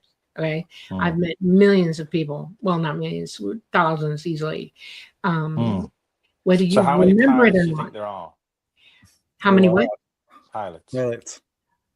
My generation, the one that I know that were from all over our particular galaxies, 40,000 that were trained during my training. 40,000. And others who've gotten to try it. No, they might not necessarily be regular trained pilots, but they're looking for pilots, right? But they'll let you sit in a seat. They're trying everybody out. You have to reach a certain level of ability to be able to fly with them. You have to be physically ready, morally ready, spiritually ready. You have to be psychically ready, mentally, all of it. And your education level has to be pretty high.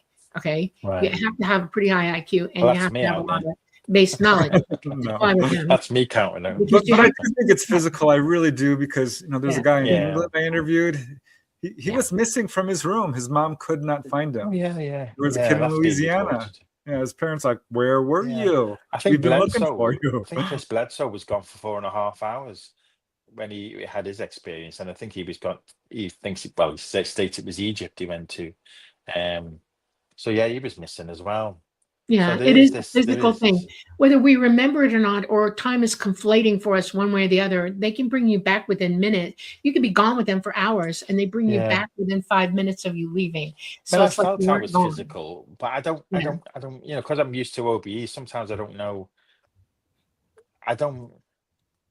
Maybe it was. I don't know. All I know is I went upstairs, closed me, and that was it. I was taken on the craft, and it all happened, and. But, what I did when I was a child, when I convinced myself that it was real? I was really young. I was about 7 years old, and I was on board, and I was going to go eat something. Okay. And the food that I was given was food that they wanted me to eat. I didn't have any earth food with me at all. Okay. And I went and ate, and I took a handful of it. Okay.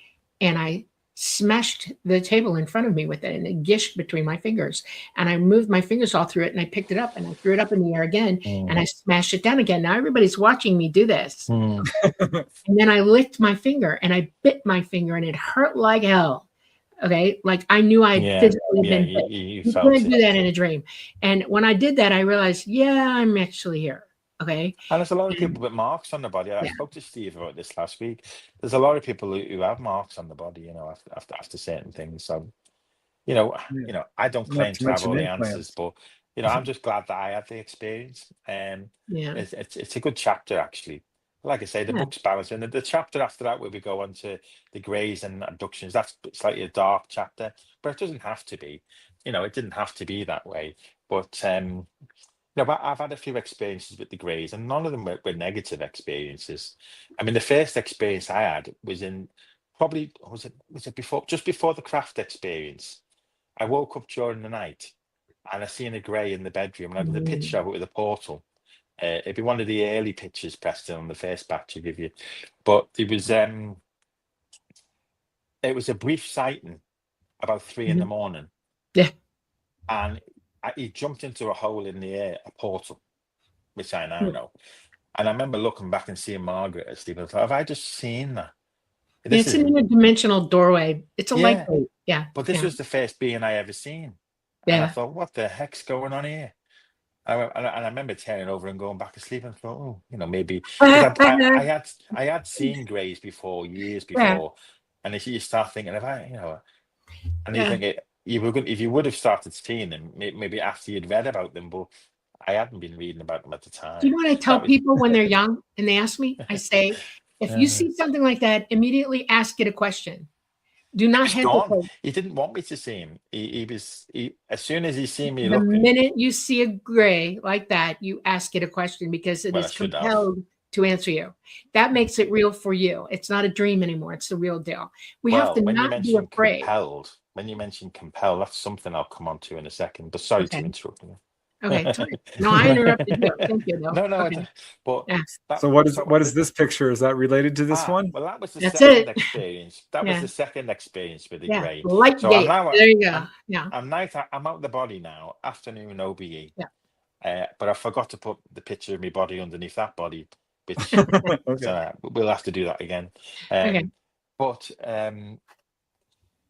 I asked the guards to show themselves to me, so I'd summoned in a way, and that's what I seen, like a portal opened up, and he kept his distance. He stayed in the light there and waved, and I could see beings moving around, and I was focusing on it. It was like a clairvoyant image, really. I mean, it was like a hole, like a portal I was looking at. It's a light gate. They're literally they're an interdimensional light gate. That's what that is. Yeah. Light gate. Yeah, but I just thought that. But yeah, I love that term. I'll use that again. That's going in the book. Thanks, Dolly. You're welcome. Light gate. You have permission because that's why we call this the light gate. Oh yeah, I never even permission. Thought. You have absolute permission to use it. Yeah. Thank you. So that was the second, and the third one was probably in 2023 actually. And again, I summoned them again, and it was an OBE, and he stood there for like 5 minutes while I examined the body. I actually checked his fingers, checked his and God bless him. I didn't have any communication with him at all. I just visually checked him and looked around the body, and then I got a message to get black onyx and drink lemon juice. That's perfect. You know why? Did you figure it out? Well, I started thinking, because I've touched him, and if the energy's gone through to the physical, and I had electric shocks all week after that. Every time I touched the door handle, and I knew because I'd made contact with the entity, non-physically maybe, but no, that was physical. You had physical contact. Well, yeah, you had physical contact. Black onyx is like silver. Okay, it has any bacterial properties about it when you put it with certain other things, and that was to keep you free of any passing of germs between the two of you. No, maybe I never have thought of that. And lemon juice is a similar cleansing. That's too, right. Isn't it? Yeah, it brings out cleansing. And the voice that said, the voice was distinct. Get black onyx and drink lemon juice. And very specific. It was they can be very direct. Yeah. So that was interesting. Again, I've summoned the poor, and I felt guilty. I think it felt like a summoning. He had to oblige, and that's why I come on to in one of the chapters. I call it human containers, because I'm sensing that this entity could be connected to me. This entity could have a connection to. I don't know. I mean, for sure. You could be related. We're all related to them. You realize that, right? Yeah. They are progenitors. Well, there seems to be some connection between me and that entity, and I'm not. Well, it's a lifetime. Then he's probably been with you from the very beginning of your life, working with you. Well, there's a guy called Guy Stephen Needler, and he has a theory about this kind of stuff, and he messaged me and he says the entity is you're a second reincarnation, and he's a primary incarnation, and he's on the craft. I thought, where we going now? So he's my primary. So I thought, I mean, I don't know, but that's a little bit too mumbo jumbo. I know, but it's good to have the experience. Either way, look, it was nothing negative. So I know people Right. talk a lot of negative things about the Greys. So as far as I'm aware, I've never been abducted. I've never been subjected to anything negative. Right. Everything was positive. But then again, you know, I was operating from a positive perspective. It has nothing to do with it. Reality is reality, and your Yeah. reality is that it's positive. Yeah. People who see it That's not me, negatively by are the way. already No. people who see it negatively are already trained to be negatively influenced. Yeah. You know, it's like people are afraid of the doctor. Okay, terrified. They're terrified of hospitals and needles and all kinds of The stuff. dentist, more like. Yeah, well, nurses in emergency rooms especially, and they come in, and I'm trying to give you the best experience as a nurse, right? I'm being careful with you. I'm positive with you. I'm being But they're gentle still with you. scared. And they're so scared. And I have been spit on. I have been bit. I've been punched. God bless. I've been knocked to the ground. I've been That's hit not in the good. head. No, and it's human beings doing that to me over something as stupid and silly as me wanting to help them. Okay. But they're already trained in their head to be afraid because they had a dad that was terrified, or a mom, or a bad experience as a very small child. They didn't know what was going on. And it gets bigger. Fear can get you into so much trouble mentally, you know, thinking about overcoming it's a big deal. And if you can, you're blessed. So what's this picture? I'm very curious because I like it. See, I developed that because when I was doing the abduction chapter, well, it's not an abduction chapter, but I had to mention it, and it's quite negative, really. But when you speak about, you know, you've got John Mack, haven't you, and you've got David Jacobs, and I know the regressionists, and they conflict with the Free Survey and say that, you know, it's all about alien hybrids coming to live on Earth. He's got it all figured out, but he hasn't really. But that was just a picture I thought that would go with the chapter, really. But that's not me, by the way. I mean, if it is, I don't. I don't, you know, maybe it really is me, but no, I've got no memory of holding an alien baby on the craft. You know, but according to David Jacobs, that's where it's all to do with. And I mean, he's done thousands of regressions, but I don't think that when you listen to his interviews, I don't think that's what's going on. You know. Yeah, well, I agree with you. I mean, I respect him as a researcher. He's helped to bring this subject to the forefront. But let's face it, his research is all hypnotically derived. Yeah. Which has some controversy to it. And it just anybody ever got to hear the actual tapes that can he reproduce them for anybody? I'm sure if you asked him, maybe. Because my number one question about all of this is whether he's leading them into what they're coming back, whether he's being a suggestible hypnotist. Or he's tried. He speaks about that in his interviews. He tries it from different ways. No, that's not okay. There's only one way to hypnotize somebody and get information from them, and that's to let them bring it forth on their own. You get them comfortable, you get them into a hypnotic state, you're reminding them of the date of what they're going to try to remember, and then you let them go. You don't talk to them, you don't lead them, you don't suggest to them, nothing. That is the only clear, absolute true way. You have to watch his interviews, but if you did, I mean, it does go quite negative, you know, because he's saying there's going to be a change, and everybody will know their place, and all it's leading you down that path. Right. He doesn't agree with the Free Survey because he feels that the Free Survey, which was 4,000 people or 4,600 people, the Free Survey was done by, which predominantly declared that 90%, or maybe not 90, 80% of experiences were positive.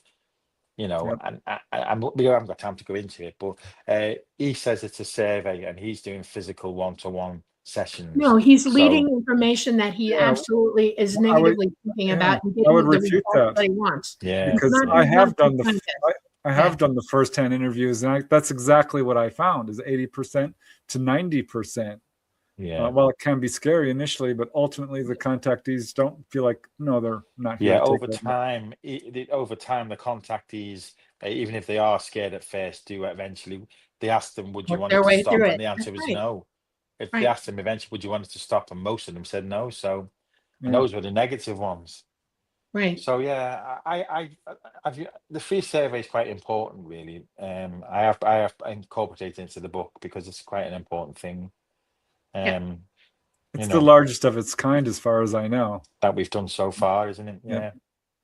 Yeah, let them bring that forth to Congress and see what they say, you know? This is the thing, though. The Age of Disclosure movie. Not what. Well, I mean, they looked at a few military witnesses, like Mario Woods, didn't he? And he was at Ellsworth Air Force Base. I don't even know the case, but he was guarding the silos from Ellsworth. He had to go out and so he was part of military security, guarding Air Force security, guarding the sites. And they seen a craft coming. It looked very large, and that's it. They were took from the car onto the craft, and he said the craft looked like a beehive, not a beehive, a hive. It was it was the way he describes it. There's a few things in there which indicate that it was out the body, but I don't know. The car was found 30 miles away, the truck. It's an interesting case. It's in the second half of the movie, but you'd have to watch half the movie to get to that one. And he was debriefed by Richard Doty. So I've got a few things to say about Richard Doty too. But he was there. I mean, what made I found it interesting, one of them, it was that Doty debriefed him. So a lot of people, say things with Doty. Was he there? Was he not there? But he claims that Doty debriefed him after he was involved in the panel, the investigation later back at Ellsworth Air Force Base.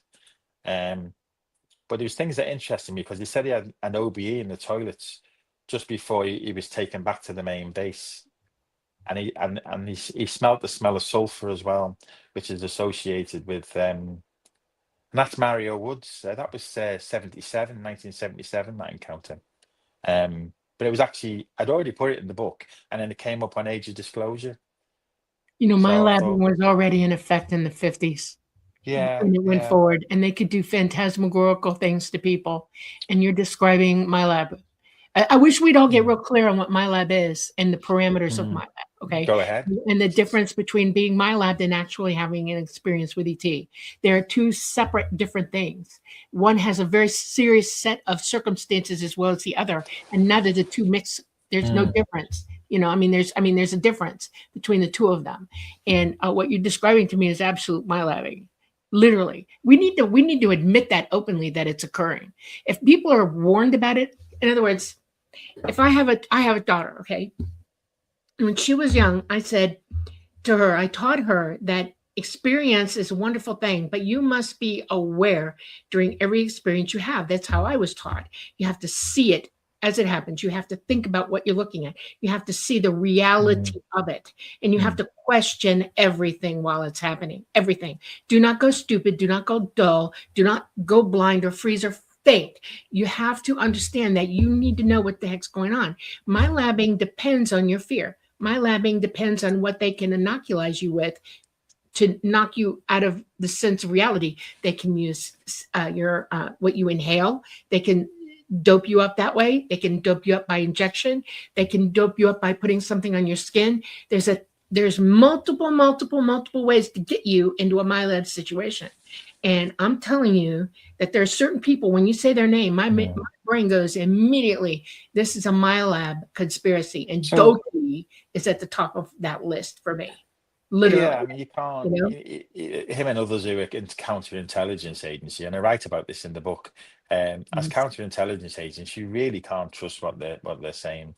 I mean, there's people, and he admitted it. There was a guy called, I'm trying to think of his name now, but there's a guy who committed suicide based on the information that he was being fed. Paul Benowitz. I couldn't remember the Benowitz name, but yeah, and that's quite sad, really. Now, I'm not saying he was directly to blame, but he was involved in feeding him this information that drove him nuts, basically, But yeah, so would you say then that how far advanced is this so the legacy program? They've got reproduction vehicles and stuff. So are they people reckon they're involved in doing their own sort of abductions and things? They can approximate a UFO pretty much in the mind of anybody who sees it. They can go pretty fast. They can move on a dime. They have anti-grav down really, really well.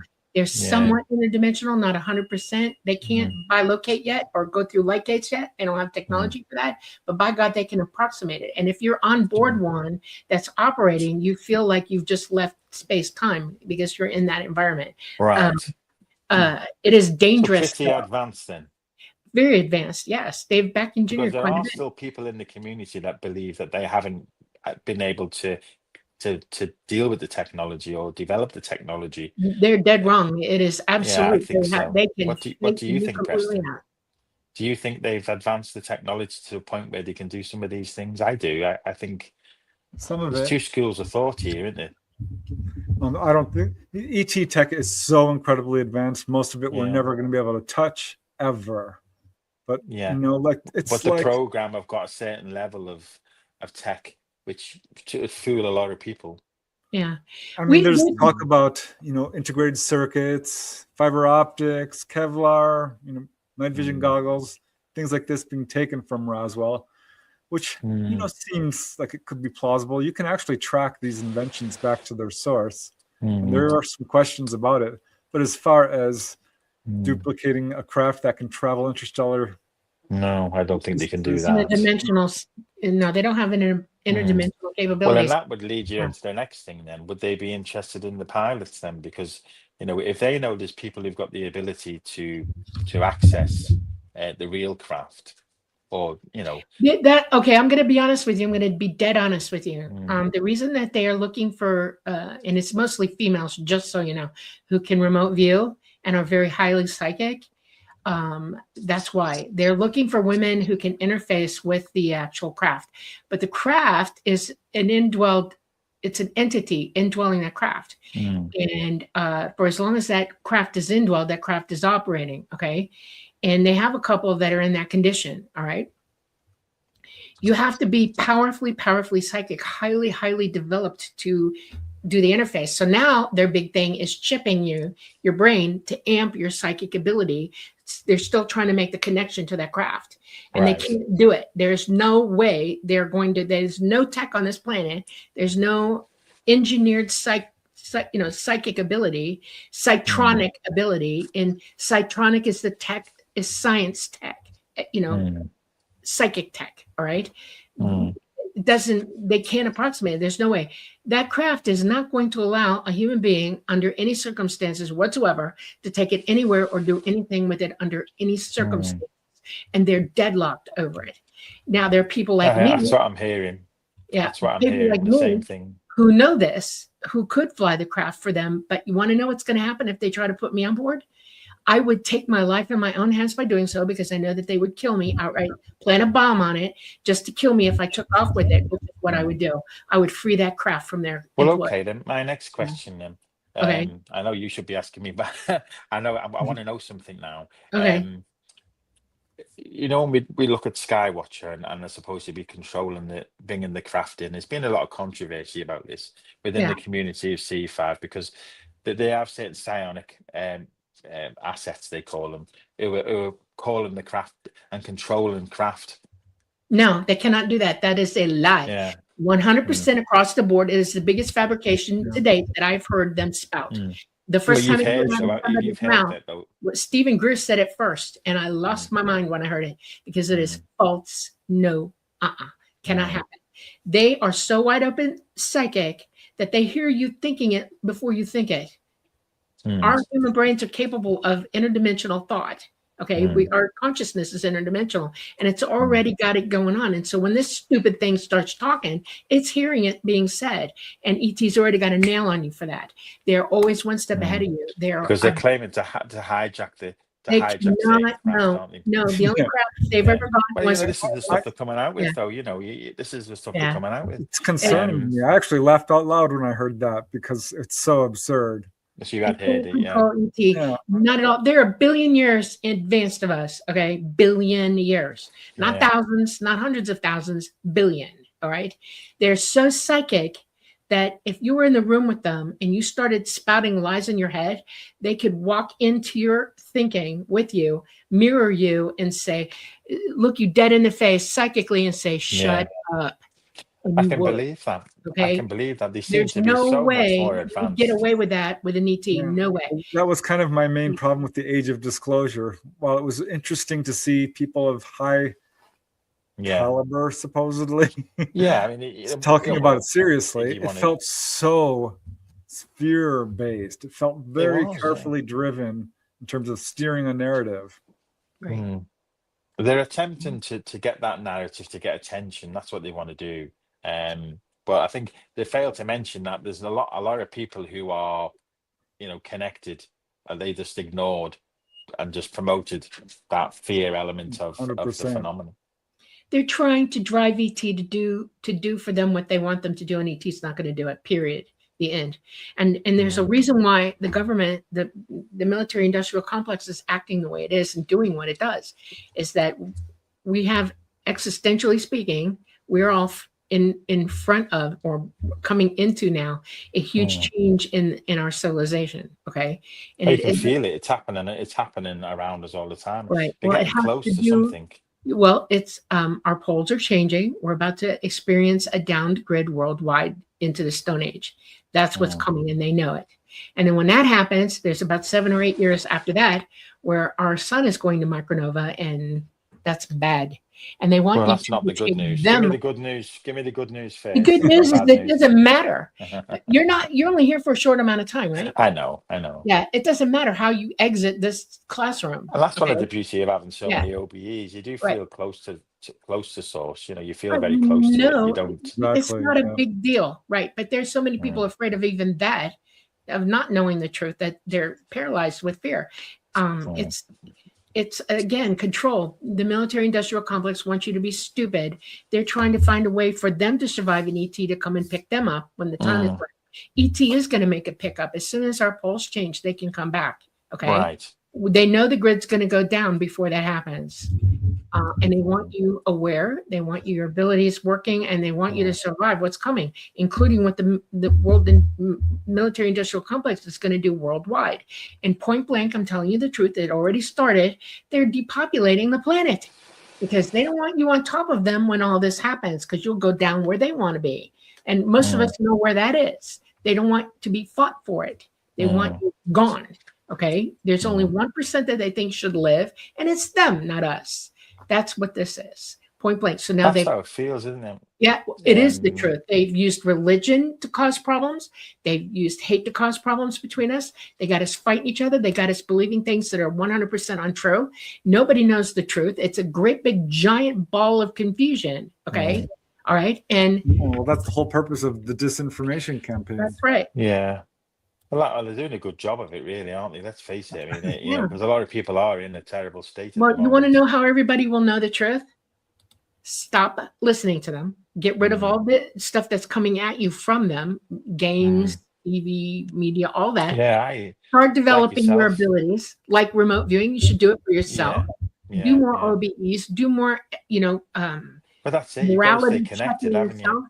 Heal what you got to heal. Clean your body up of all the toxins you're walking around with, and get on with it. Get yourself into a state of ability and joy, so that when things start happening, and then prep for what's going to happen, because you have a decision to make. Everybody does. We're either going to physically survive this long enough to get picked up, or you're not. And it's up to you to decide which way that's going to go. If the military industrial complex people have their way, you're not going to survive it. You're gone. Bye. See ya. Woo-woo. And if otherwise, you need to be ready for them to come, and they will. And what every single person, including you, I know you have somewhere in the back of your mind, a memory or a vision of the entire planet being surrounded by ET, where they come down, they land, they say, get on, we're out of here. And you'll go. But you have to be here for that to happen. Literally. And well, I think like yourself, you got to do the right thing. And I think as soon as this second book's done, that's me back onto the circuit doing my OBEs and stuff, and connecting again, because when you're connected, you just feel it, don't you? It's knowing is knowing. It works. It actually, you can operate it. You can employ it. That's the whole thing. It's not. Oh, how do I put this? You have 5 senses, right? right? Mhm. And you know when they're working, if you touch something, touch, you feel it, right? You taste Yeah. something, you can taste it, you hear it, you hear it, you see it, you see it. Your psychic ability ramps that all up, and you go beyond the third into the fourth, fifth, and sixth dimensions. Psychically, you can go through all those spaces. Mm. And you realize that you're actually seeing, hearing, and knowing it. But for you to operate that properly, like you operate your car, because you're already operating your Mm. body, you have Mm. to practice. And you have to Mm. teach yourself now, because you didn't have somebody teach it to you when you were young. Mm. So now it's all about, what did I say earlier? Yeah. You have to confirm your ability. When you employ something, you confirm it, Mm. and then you use it because you know you can, and you make Mm. things happen. Yeah. And I think this has been one of the main ET Mm. goals. This is why they're contacting people. This is why Yeah. you've written this book, because this is so Yeah. many people coming out and Right. talking about this. Because if we could get to the point where we can all do astral projection, we can all do clairvoyance and Oh, precognition and if that could telepathy. happen, then if everybody could have the experiences, that we've had, it would be different. It's a game changer for Yeah. everybody. You wouldn't walk into a room and feel like you were not invited. Okay. Yeah. No. Or you would know if you weren't. But this is one of So- the reasons, and you understand Yeah. what I'm saying, why you walk into a room and maybe you don't feel like you belong, because once you're resonating at that higher frequency, it's difficult, and that's how I feel. You just see life differently, don't you? Because Yeah. you've seen, you feel it, you know it. Yeah. But that's where we You are, turned isn't up it? the volume on your ability to hear Mm. psychically. Okay. Yeah, yeah, It's not, yeah. frequency is, everybody's got a frequency, right? I have one, you Mm. have one, Preston, the planet has one, the moon has a frequency, everything has its own frequency, like a thumbprint. Mm.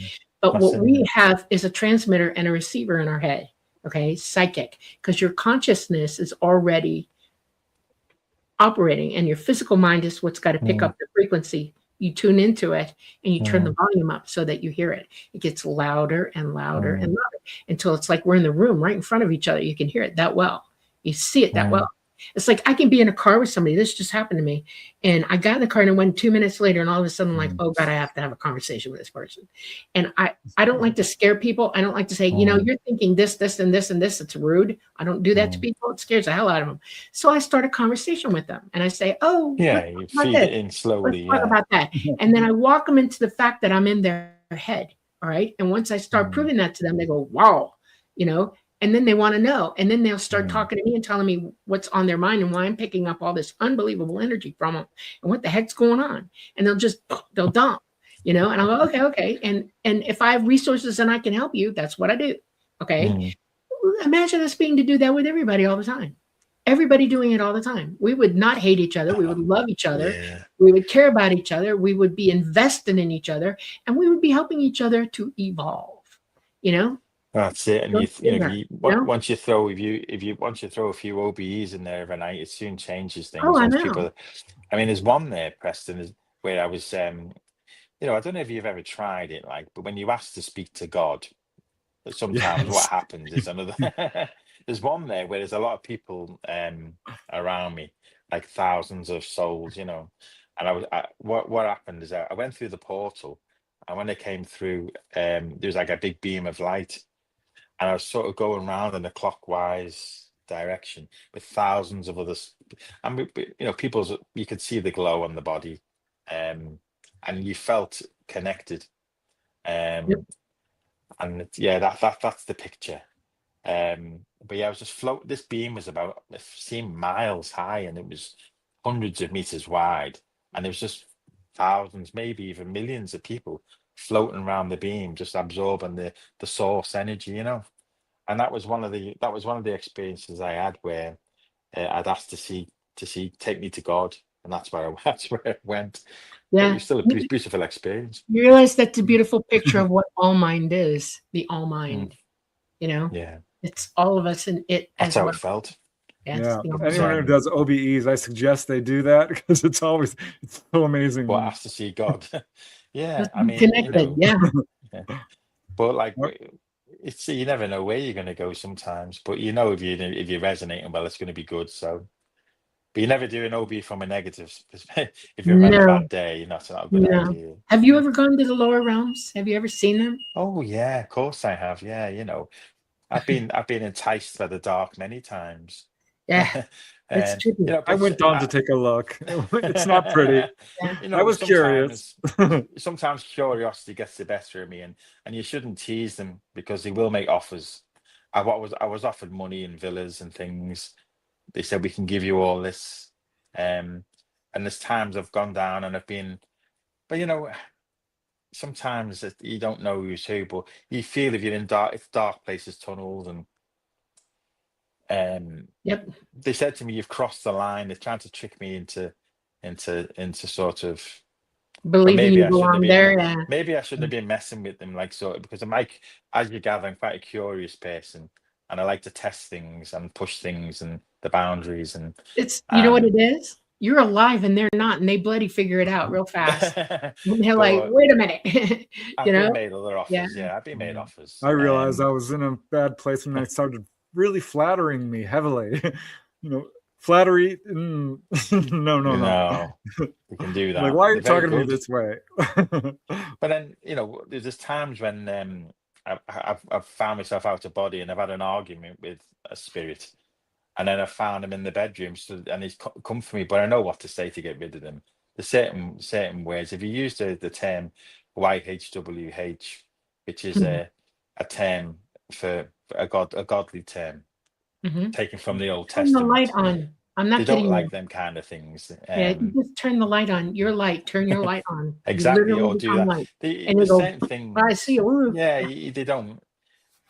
But you know, ultimately, I try and treat all spirits with respect if I see them. Like in the spirit group, I said before, you see them moving around, and sometimes, and if afterwards you think, did that really happen? They offered you a drink or something, you know, or they stood there and telling you, giving you information, talking to you like about, and you think, did that really happen? Did I really see that? Wow. And you think it did, you know, but at the time you don't, you're sort of in the moment. But no, You try to there's walk been a them few over to the other side. Have you ever tried that? No, I haven't done liberation of spirit. We did have a spirit in the home that was getting quite boisterous. He was after my daughter. Not me and Margaret heard him speaking. Oh, no. We heard him speaking when we were awake. You know, so this is called the independent direct voice. And we were getting a bit concerned. So I got one of the mediums from the group that's experienced in doing the liberation and crossovers. And we have to do this quickly because we're kind of out of time. Yeah. Oh yeah. Well, I'm done. Don't worry. Yeah. So we got rid of him. Well, God bless him anyway. Yeah. Well, that's the point. They're sometimes they don't even know where they are at. You know, and help them exactly. Liberate, you know? He was hanging around. I mean, a couple of people got a slap in the face. The males, you know, because you like the ladies, but he was only about 18, 19. But you know, he's moved on now. Well, but, we are out of things. time, so I do want to encourage people to check out Jed's book, The Astral Traveller, Guardians of Light and Shadow. It's really good. And I'm looking forward to your next book. Yeah. Jed. How long Think of it like a training manual for the next book. Cool. How long do you think it's going to be now? Like, is there a timeline? Are you working a timeline? Yeah, I'm going to get it to the editor by the end of Feb, so I'm hoping to get it out in the spring. Ooh. So if the Astral Traveller was the training book, in terms of, you know, you do what I've done in the Astral Traveller, you will probably get communication and contact. And then the second book is about the contact, isn't it? So can we help you liberate the book? Bring it out. Come on the show and announce. Oh, I intend to. Don't worry. I've got. You know, we'll see as we get a bit further down the line. We'll have some conversations. Okay. All right. Down the line. But thank you for asking. Yeah, definitely. Yeah. Well, thanks, Jed. It was an awesome conversation. We truly appreciate it, but we do have to cut it short. Yeah. So thank you, everyone, for watching. It's been a pleasure. Truly appreciate everybody. it. It's been an absolute pleasure. Thank you. Thank you too, as well. I love having you on. Just so you know. Okay. Well, I'm glad to hear, but no, we get on really well, don't we? And there's so many areas we can go with these subjects, you know. But I think when the book's due out, which hopefully, I mean, I don't know, you know, I'll send you an ebook. I'll send Preston an ebook copy. You can do me another blurb if you don't mind. I would also like to offer my services to you as a remote viewing helper. Okay. If you want to remote use something over here that I have absolute contact with, I will honestly work with you on it, and let's see how it goes. All right. We got 1 minute. Otherwise we're going to not archive. All right. Well, Brilliant. Thank you, everyone, for joining the Light Gate tonight. We're coming to you live from the beautiful city of New Orleans in Louisiana. It is the United Public Radio Network at 107.7 FM and the UFO Paranormal Radio Network at 105.3 FM. We are on Facebook, we're on Roku, we are on Rumble, and we are on YouTube. We love you all very much. Mwah. Go forth, be fun, have fun, learn. Thank you. Goodbye. Night, night. Much love, everyone.